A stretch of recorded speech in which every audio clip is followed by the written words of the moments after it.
Hey guys, HillBillyDan back in the shop again. Let's synchronize the carburetors on this bike. So let's just start at the beginning. What is carburetor synchronization and why do we need to do it? It's actually recommended routine maintenance on most bikes that have more than one carburetor. Now, all of my bikes are carburetor equipped. They come along before electronic fuel injection was a thing. They're older bikes. And most of these older bikes, not all of them, but most of them that are larger displacement are going to have more than one cylinder. Now, one thing that's pretty common with these older bikes like this that are carburetor equipped that have multiple cylinders is this. A lot of the time, not every time, but a lot of the time, each cylinder is going to be equipped with its own carburetor. Now, that's a wonderful thing, but it does present a problem, and I'm going to try to explain it the way I've got it pictured in my own hillbilly head. Now, Rhonda here has 4 cylinders, and each cylinder is equipped with its own carburetor. That means Rhonda here has 4 carburetors. Now, the way I kind of look at the situation is like this. This right here is supposed to be one engine, but because we have 4 cylinders, each one equipped with its own carburetor, it's almost like we have 4 separate engines coupled by a common crankshaft. But we don't want 4 separate engines. We're trying to create one engine.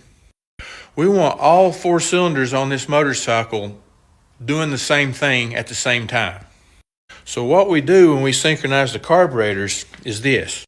Each one of these carburetors has its own throttle valve, and when we synchronize the carburetors, what we're actually synchronizing is the throttle valves in these carburetors. We want to make sure that each carburetor is delivering the same amount of mixture to its corresponding cylinder as the other carburetors are delivering to their corresponding cylinders. So how do we know if each carburetor on the engine is delivering the same amount of mixture to their corresponding cylinders? That's where this comes in. This is a digital vacuum gauge. And it's pretty cool because it's got a magnet you can stick right on the tank if you're able to leave your tank on while you're doing this. Some bikes you got to take it off, but that's pretty handy on a bike like this. Each cylinder on this bike has a little screw here that opens a port between the throttle valve and the cylinder head. Here's the screw for this cylinder. Here's the screw for this cylinder. There's screws on the other side for the other 2 cylinders. Now, I've already got the screw out of this port right here, and what that's going to enable us to do is hook this to our vacuum gauge and measure how much vacuum the engine is creating between the throttle valve and the carburetor and the cylinder head. We're going to hook all 4 cylinders up like that, each to its own port on our vacuum gauge here, and that'll enable us to see how much vacuum is being created on each cylinder individually.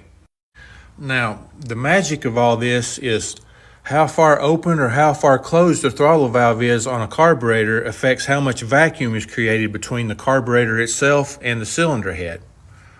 That means if we can somehow get the same amount of vacuum on all 4 cylinders on this engine, the throttle valves are probably all going to be sitting in the same position on all 4 carburetors, and they'll all be synchronized with each other. So let's hook it up.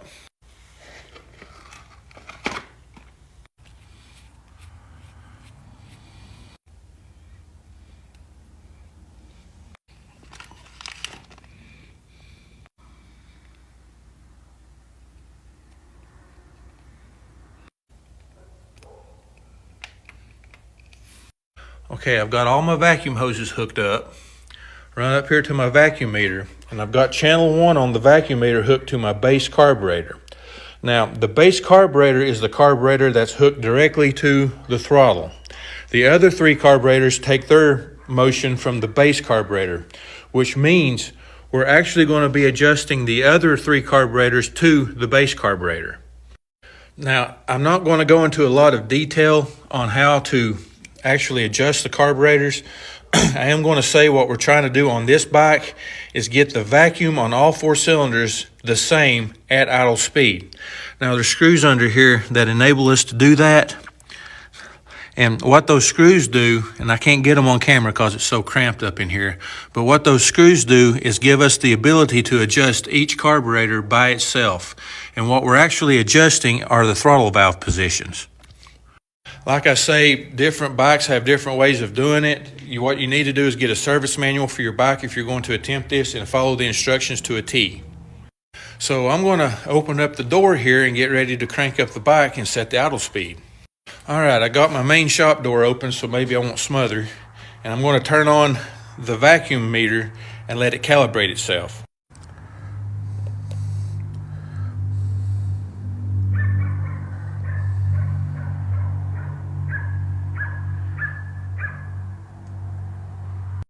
All right, let's crank it up.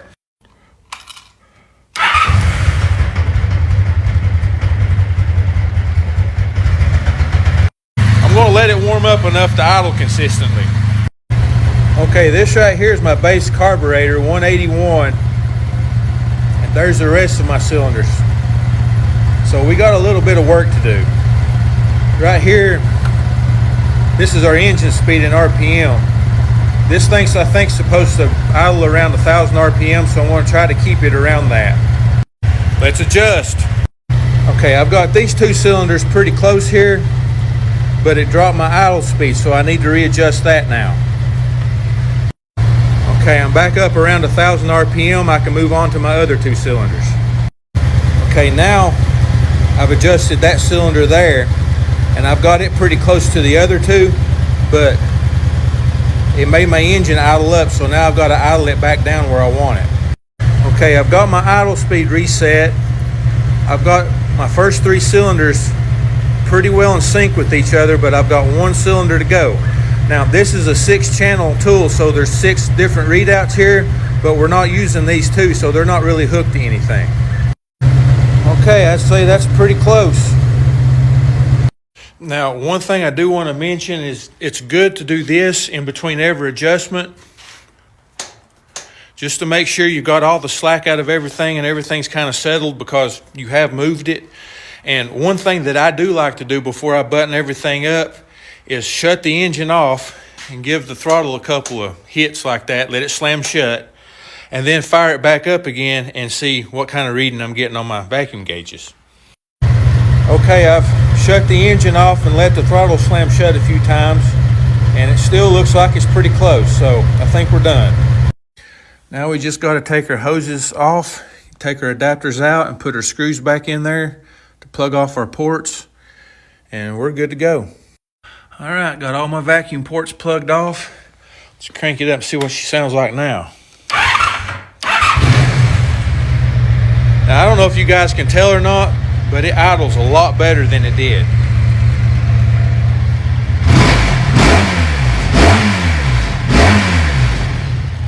I like it. Now, if this is something that you're going to want to attempt yourself, be sure to get a service manual, follow the instructions to a T.